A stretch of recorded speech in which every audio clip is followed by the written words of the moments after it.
ज़ीनिया के दिमाग में इस वक़्त एक ही बात चल रही थी कि इसे हर हाल में शहराम को अपने काबू में करना है। इसके लिए वो किसी भी हद तक जाने को तैयार थी। ज़ीनिया को जब पता चला कि शहराम की माँ फरियाल को बहुत पसंद करने लगी हैं और इसको अपनी बहू बनाना चाहती हैं, ज़ीनिया की तो जैसे तन बदन में आग ही लग गई। वो ये बर्दाश्त नहीं कर पा रही थी कि एक मामूली सी दिखने वाली लड़की फरियाल इसके रास्ते में आ रही है और शहराम जैसा लड़का इसके हाथ से निकल जाएगा। ज़ीनिया ने फरियाल को शहराम की नज़रों में गिराने का एक बहुत ही घटिया मंसूबा बनाया। इसने अपने भाई ज़रार और फरियाल की कुछ ऐसी तस्वीरें निकाली जिसमें वो दोनों हंस-हंस के बात कर रहे थे। ज़ीनिया ने इन तस्वीरों को इस तरह शहराम को दिखाया कि जैसे फरियाल और ज़रार के बीच में कोई चक्कर चल रहा है। इसने शहराम से कहा कि देखो शहराम, ये लड़की जैसी मासूम दिखती है वैसी बिल्कुल नहीं है। ये तो मेरे भाई के पीछे पड़ गई है। वो मेरा भाई है जो इसको लिफ्ट नहीं करवाता।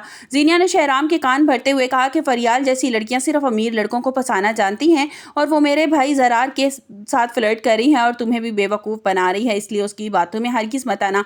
वीडियो में आगे बढ़ने से पहले अगर आप मेरे चैनल पर नए हैं तो लाइक और सब्सक्राइब कर दें। शहराम ज़ीनिया की बातों में आ गया और इसके दिल में फरियाल के लिए शक पैदा होना शुरू हो गया। इसे लगा कि शायद वो फरियाल को पहचानने में गलती कर रहा है। जिस तरह की फरियाल लगती है वैसी वो बिल्कुल नहीं है। दूसरी तरफ ज़रार अपनी माँ सीरत बेगम के पीछे हाथ धोकर पड़ा था कि मम्मा आपको जल्दी से जाना है, महक के घर जाना है और मेरा रिश्ता मांगना है इससे पहले कि वो वापस चली जाए। ज़रार महक से सच्ची मोहब्बत करता है। वो चाहता था कि इसकी शादी महक से हो जाए और मगर इसकी माँ सीरत बेगम जो थी वो ऐसा बिल्कुल नहीं चाहती थी। सीरत बेगम बज़ाहिर तो ज़रार से कोई बात नहीं करती, उसके सामने तो मान जाती हैं और महक के घर जाकर महक के माँ बाप को खूब बातें सुनाती हैं, खूब तमाशा लगाती हैं कि सबके होश उड़ जाते हैं।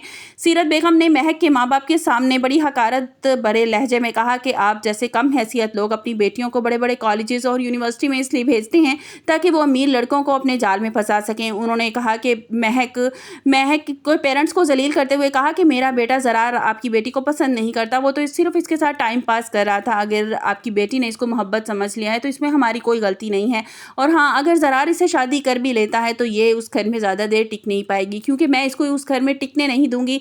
महक की माँ ने इसी मोहब्बत समझने की बहुत बड़ी गलती कर दी है। सीरत बेगम ने साफ कह दिया कि दोबारा मेरे बेटे के इर्द गिर्द भी नज़र मत आना, मैं तुम जैसे लोगों के साथ कोई रिश्ता नहीं रखना चाहती। महक जो दूर खड़ी ये सब कुछ सुन रही थी, उसे ऐसे लगा कि जैसे इसे किसी ने जीते जी मार दिया हो। कितने अरसे की मोहब्बत एक पल में मिट्टी में मिल गई। महक ने सदमे में आकर ज़रार का नंबर ब्लॉक कर दिया और इसे हर तरह से राब्ते इससे ख़त्म कर लिए। वो नहीं चाहती थी कि उसके माँ बाप की मज़ीद तौहीन हो, इसलिए उसने सारे राब्ते ज़रार से ख़त्म कर दिए। उधर ज़रार अस्पताल में बेचैनी में था और अपनी माँ का इंतज़ार कर रहा था कि कोई खुशी की खबर लेकर आएंगी, मगर इसे नहीं पता था कि महक फ़ोन ही नहीं उठा रही और वो भी बिल्कुल पागल हो जाता है कि महक मेरा फ़ोन क्यों नहीं उठा रही, आखिर ऐसे क्या बात हो गई है। ज़रार ने फरियाल को फ़ोन किया और रोते हुए कहा कि फरियाल, मुझे नहीं मालूम महक कहाँ चली गई है, वो मेरा फ़ोन अटेंड नहीं कर रही, शायद उसने मुझे ब्लॉक कर दिया है और वो मुझसे नाराज़ हो गई है। मैं नहीं जानता कि वो मुझसे क्यों नाराज़ है, मैं उसके बिना नहीं रह सकता।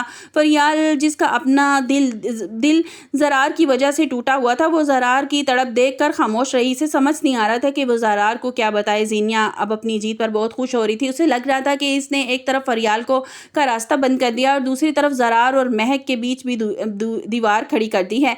शहराम अब ज़ीनिया की बातों में आकर फरियाल से दूरी इख्तियार करने लगा है और फरियाल के ऑफिस में भी कम ही बात करने की कोशिश करता है क्योंकि उसकी माँ ने जब शहराम से कहा था कि है तो शहराम ने यही जवाब दिया था कि फरियाल तो अभी फरियाल ने ऑफिस ज्वाइन किया है और लोगों को समझने में थोड़ा टाइम लगता है, मैं इतनी जल्दी इतना बड़ा फैसला नहीं कर सकता।